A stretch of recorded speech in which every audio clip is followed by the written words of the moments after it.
कमलम पू कोटेयाला क्या भाई आम चले तो चश्मा लगा लेना आपके जिंदगी चले तो कमलम को वोट डालना इतना ఇంకపోతే ఇంకా నేను ఏం చెప్పినా కూడా 5 ఏళ్లుగా ప్రజలు అనుకుంటున్నటువంటి ఒక నిరంతరమైనటువంటి మాట ఏందబ్బా అంటే ఈ ఊర్లో రోడ్ వైడనింగ్ జరగలేదు, ఈ ఊర్లో temporary degree college last election లో తెచ్చి ఊకే పెదాలకు తేనె రాసేదాని కోసం వైసీపీ ప్రయత్నం చేసింది, ఈ ఊర్లో మైనారిటీస్ కట్టినటువంటి ఐటీఐ కాలేజ్ ఈ రోజు వరకు ప్రారంభోత్సవానికి నోచుకోలేదు, ఈ ఊర్లో సమ్మర్ స్టోరేజ్ ట్యాంక్ నాశరకంగా అయిపోయింది, లాస్ట్ కి ప్రజలకు వారం రోజులకు ఒక రోజు నీళ్ళు వచ్చే పరిస్థితి, ఈ ఊర్లో టిడ్కో ఇండ్లు 80% చంద్రబాబు నాయుడు గారు పూర్తి చేస్తే ఉత్తుత్తు కబుర్లు చెప్పినటువంటి వైసీపీ 20% కూడా పూర్తి చేయకోకుండా నిరుపేదలకు టిడ్కో ఇండ్లు లేదు, ఈ ఆదోనిలో జగనన్న కాలనీ పరంగా 10,000 పట్టాలు ఇస్తున్నాం, 10,000 ఇండ్లు కట్టిస్తాం 5 ఏళ్ళు అని చెప్పినటువంటి వాళ్ళు వాళ్ళ గుత్తేదారులకు వాళ్ళ కాంట్రాక్టర్ల జోబుల్లో డబ్బులు నింపడానికి ఆ జగనన్న కాలనీ ప్రారంభిస్తున్నారు కాబట్టి ఒక్క ఇండ్లు కూడా కట్టనటువంటి పరిస్థితి, పేదలకు ఒక్క ఇండ్లు కూడా రానటువంటి పరిస్థితి. అవునా కదమ్మా? నేను మీకు అందరికీ చెప్పేది ఒకటే, ఎందుకంటే పార్థసారథి గారి ప్రసంగం ముఖ్యం కాబట్టి నేను ఒకటే చెప్తున్నా, మేము Janasena party TDP party Parthasarathy గారితో నడుస్తా ఉందంటే పార్థసారథి యొక్క వ్యక్తిత్వం నచ్చి, ఎందుకంటే ఆయనకు డబ్బు అంటే ఆశ లేదు, ఇంతే గుర్తుపెట్టుకోండి. ఒక నాయకునికి ఉండాల్సినటువంటి ఒకే ఒక లక్షణం ఏమిటంటే ఆ నాయకుడు డబ్బు మీద ఆశపడకూడదు. డబ్బు మీద ఆశపడినాడా ఆదోని నియోజకవర్గ ప్రజల పరిస్థితి అయినట్లు రాష్ట్రం ప్రజలు దేశ ప్రజల పరిస్థితి కూడా అట్లే అవుతుంది. అందుకే మీరు ఇన్నేళ్లు చూసినారు సాయి ప్రసాద్ రెడ్డి గారు, అబాబాబా మా సాయి ప్రసాద్ రెడ్డి అన్న ఈసారైనా బాగా చేస్తాడు, అబుతో కర్తే బోల్కే బార్ ఓటు దాల్తే. ఇప్పటికీ చెప్తున్నాను, ఈ 20 ఏళ్లలో 15 ఏళ్లు సాయి ప్రసాద్ రెడ్డి గారు ఎమ్మెల్యే.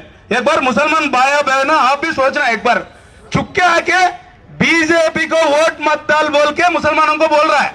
मैं आपको क्या समझा रू बोले तो बीजेपी को वोट मत डालना बोले तो आप वाईसीपी वाले क्या किया बोल के पूछो, उसको गट से पूछो. साई प्रसाद रेड्डी भाई आए तो మైనారిటీస్ के वास्ते क्या किया, మా ఎస్సీ ఎస్టీల కోసం ఏం చేశావు, మా బీసీల కోసం ఏం చేశావు అని అడగండి. అక్కడ సమాధానం కరెక్ట్ వస్తే మీరు కావాలంటే అతని మాటలు నమ్మండి. ఇంకా మీకు అందరికీ తెలుసు ఏ రోజు పట్టించుకున్న పాపన పోలేదు. ఓటేస్తే నేను ఇప్పటికీ చెప్తున్నాను, సాయి ప్రసాద్ రెడ్డి గారికి ఓటేయడం ఒకటే, వాళ్ళ ఇంటి గోడ పైట కాపులా కాయడం ఒకటే. గుర్తు పెట్టుకోండి. మీ ఇంటికి వచ్చే నాయకుడిని తీసుకొని వచ్చాము, మీ గడపకు వచ్చే నాయకుడిని తీసుకొని వచ్చాము, మీ గేరికి వచ్చే నాయకుడిని తీసుకొని వచ్చాము.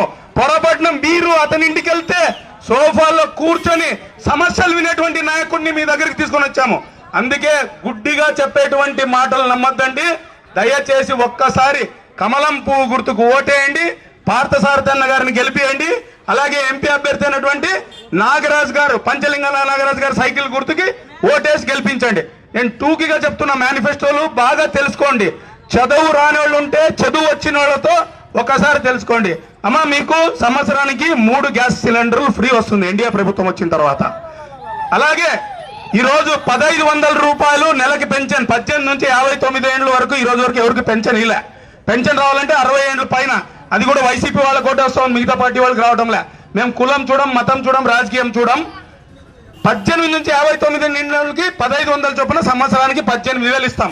అలాగే అవ్వాతాతలకు 3,000 నుంచి 4,000 రూపాయలు పింఛన్ ఇస్తాము. అలాగే రైతులకు ప్రతి సంవత్సరం 20,000 రూపాయలు రైతు సాయం అందిస్తాం. అలాగే మీ ఇంట్లో చదువుకునేటువంటి బిడ్డలకు ప్రతి బిడ్డకు గెలిచిన తర్వాత మాట మార్చే పద్ధతి మాతో లేదు. ప్రతి బిడ్డకు అమ్మకు వందనం పేరు మీద సంవత్సరానికి 15,000 రూపాయలు ఇస్తాం. ఇంకా ఇవే కాదు, ఇంకా లాస్ట్ చిట్ట చివరిగా నేను చెప్పేది ఒకటే, మీ కుటుంబ సంతోషమే ప్రధాన ధ్యేయంగా పనిచేస్తాం. Telugu Desam party, Janasena party, BJP కలిసి ఆదోనిలో ప్రతి కుటుంబాన్ని సంతోష పెట్టేంత వరకు మేము తగ్గేదే లేదు.